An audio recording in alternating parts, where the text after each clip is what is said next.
ভাইয়ের অবস্থা ভালো না, ভাই গুরুতর অসুস্থ। আমরা তাকে শহীদ প্রেসিডেন্ট জিয়াউর রহমান মেডিকেল হাসপাতালে নিয়ে গেছি। সেখানকার ডাক্তারকে দেখানোর পরে তারা আমাদেরকে পরামর্শ দিয়ে রেফার করে দিয়েছে ঢাকার উদ্দেশ্যে আমরা রওনা দিয়েছি।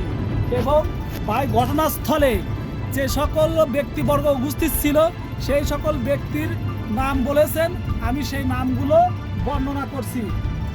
সেই নামগুলো প্রথমত যে হাফিজ পিতা আব্দুল গফুর, আতাউর পিতা আসলাম কসাই, পৌর জামাতের আমির রহিল, জাফর পিতা আব্দুল কুদ্দুস, ভাষা মসজিদের ছেলে, এরশাদ আব্দুল মবিন পিতা গোলবার হোসেন, এই কাজের মাস্টার মাইন্ড জাফর পিতা আব্দুল কুদ্দুস, ভাষা।